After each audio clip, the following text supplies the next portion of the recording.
Just a few years ago, multicolor printing was incredibly fickle.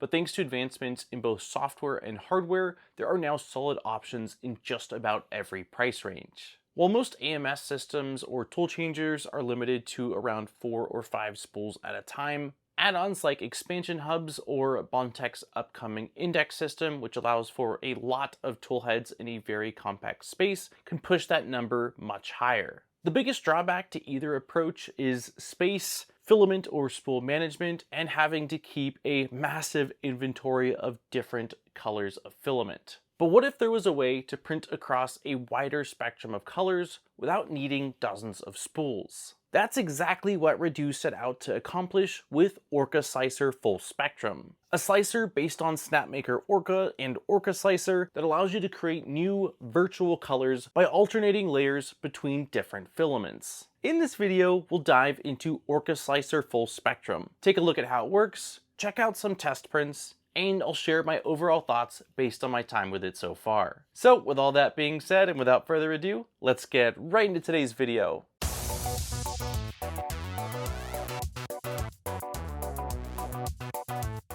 Before diving into the slicer itself, I think it's important to touch on how Full Spectrum is actually able to generate new colors using your existing filament. The idea of combining multiple filament colors to create a wider spectrum isn't actually anything new. Back in 2018, M3D launched a Kickstarter for a printhead called Quad Fusion that attempted to mix CMYK filaments directly inside the hot end. I was really interested in the concept, but from everything I remember and everything I've gathered, the reliability and complexity of the entire system were its biggest hurdles. OrcaSlicer Full Spectrum takes a completely different approach. Instead of physically melting and mixing the colors inside the hot end, it uses a process called color dithering. Without getting too into the weeds, dithering works by arranging limited colors and patterns that give the illusion of entirely different colors. It's something that's been used in computer graphics as well as 2D printing for a really long time. In the case of full spectrum printing, the slicer alternates layers between different filament colors to give the appearance of a new blended color. While you can absolutely use whatever colors of filament you already have on hand, CMYK is going to give you the widest range of possible blending options. This uses cyan, magenta, yellow, and a key color, which is often black in traditional printing. However, for all of my testing, I'm using BIQU's color lithophane bundle that they sent over, which swaps out the black color for a white spool of filament. Today's video is brought to you by MicroSwiss. Based in the US, MicroSwiss manufactures high-quality 3D printer upgrades, including extruders, hot ends, and nozzles for over 150 different models. I've been running their hardware in my machines for over 6 years, and have always been impressed by their meticulous attention to detail. Their newest line of drop-in hot ends called FlowTech features high flow, and its leak-proof design allows for cold nozzle swapping. FlowTech is constantly expanding, and they recently added a version for the Bambu Lab X1 and P1 series of printers. From plated brass and hardened steel CM2 to CHT and Diamondback, they have nozzles available for any application. Links are in the description to find out more about the various upgrades they offer or to pick up your own.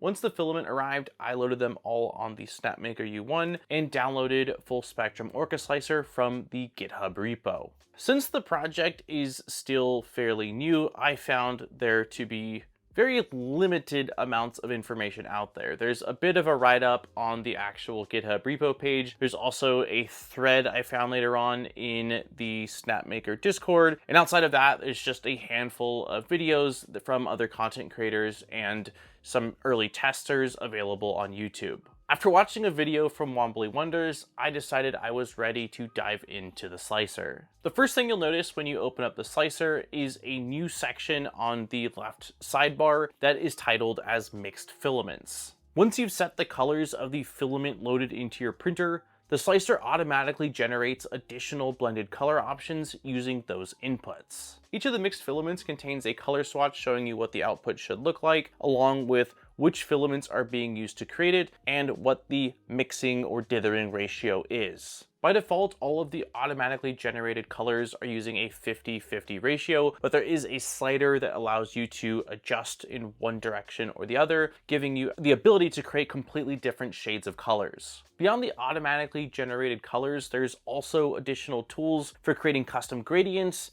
patterns, and manually targeted colors. The pattern tool lets you define exactly how filament colors alternate layer by layer, while the color tool allows you to select your desired output color, and then it will generate the closest possible color it can make to your desired color based on the filaments you have loaded on your printer. One really useful setting in the color tool window is the range slider. This lets you set the minimum percentage you want for any color that's going to be a part of a new mixed color. Increasing this value simplifies the generated patterns, which can improve print consistency and excessive color variation. Once your mixed filaments are created, they behave almost like any other standard filament that you've got set up in your slicer. You can assign them directly to models, use them in the color painting tool, and when you go to slice your model, you can zoom in and see a fairly accurate representation of what the output is going to look like, including how the different mixed colors are made up of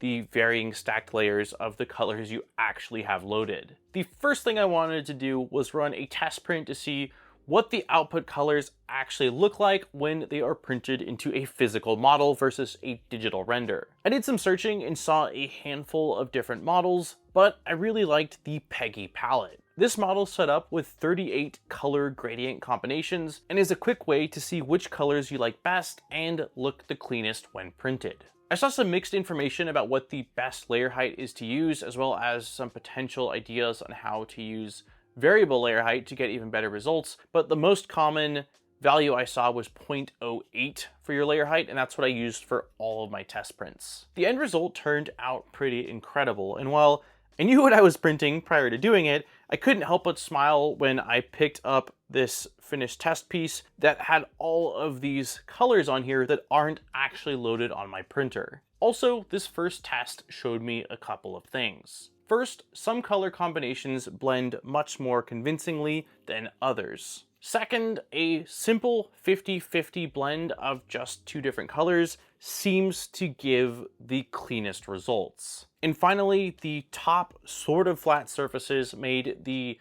dithering effect much more obvious than the sidewalls or the curved surfaces. From there, I decided to experiment with a flatter rainbow model that I painted using mixed colors. Based on my earlier test, I anticipated this would not be a good application for full spectrum, and I would say that was primarily the case. Since the effect relies on alternating visible layer colors, the illusion is always going to work best on sidewalls and curved surfaces. Flat top surfaces make the individual filament colors much easier to spot. This is also why full spectrum behaves completely differently than something like QForge, which relies on light transmission through filament rather than visible layer blending. Next, I moved on to a 7-color Benchy. For this print, I used the 4 physical filament colors loaded into the printer, as well as 3 additional mixed colors to create green, orange, and purple. I completely forgot to paint the stripes on the top portion of the boat, but outside of that, I think that the results turned out pretty dang good.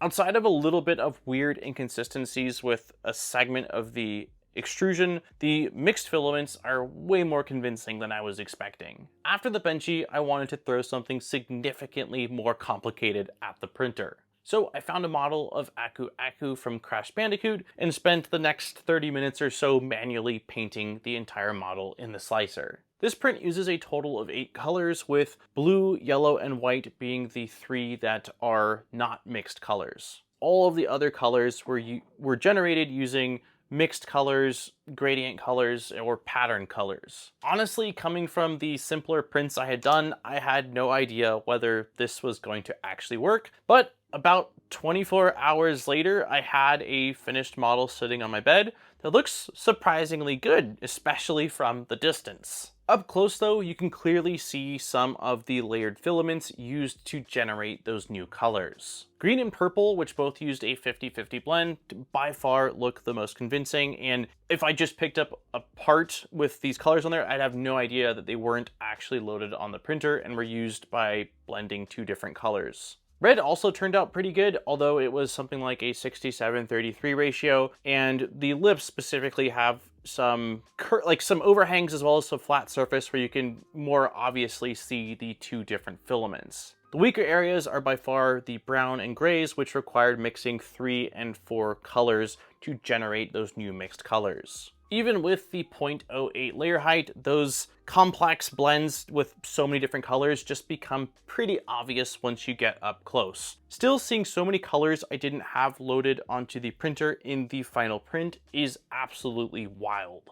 For the final test print, I wanted to go with something that didn't have a lot of top flat surfaces, so I found this model of an articulating parrot. This one produced some interesting results. Certain angles make the blended reds look extremely convincing, while other viewing angles made the underlying yellow and magenta layers much easier to spot. Overall though, the curved angles of this print played into the strengths of full spectrum printing. One thing I also realized looking at the beak and feet, which were supposed to be black and are just sort of a grid of different colors, it looks kind of gray from the distance, is that you can actually use full spectrum to intentionally generate sort of these wild patterns and then use large layer heights instead of smaller layer heights to create some really unique artistic looking models or prints. The last thing I want to touch on is compatibility. Right now, OrcaSlicer Full Spectrum seems primarily focused around the Snapmaker U1 ecosystem. Since this is still fundamentally a fork of OrcaSlicer, there are other printers in the slicer that I imagine would work, but I haven't tested out anything outside of the U1.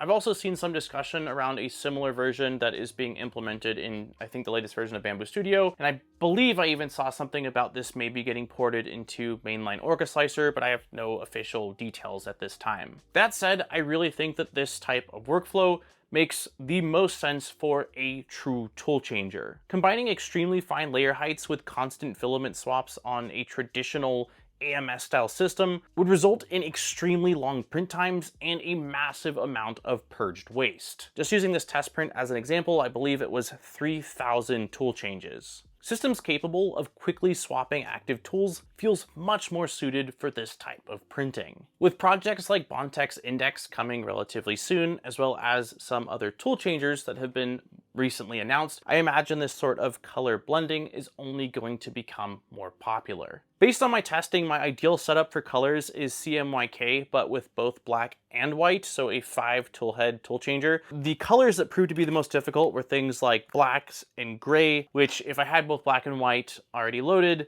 it would just give me the freedom to create much more convincing blended models. Regardless, I had an absolute blast playing around with this project and can't wait to see how it continues to evolve. And that's been OrcaSlicer Full Spectrum. I hope that you enjoyed this video and that you have a much better idea of what it is, what the process of setting it up is like, and enough to at least get up and running and playing around with it if that's something you're interested in. If you have any additional questions, let me know in the comments down below. And if you'd like for me to make a follow-up video at some point here diving into some of the more advanced settings, let me know in the comments as well. On that note, don't forget to like and subscribe for more great videos. We make a video just about every other week, so there's always fresh content coming your way. And if you want to support the channel further, I'll have links in the description over to our Patreon, where there are some really awesome rewards. Huge thank you to all of our existing Patreon supporters. I appreciate each and every one of you for allowing me to come back every single week and spend more time doing what I love, which is making content for you all to enjoy. On that note, this has been Daniel from ModBot. I look forward to seeing you guys in my next video. Peace, guys!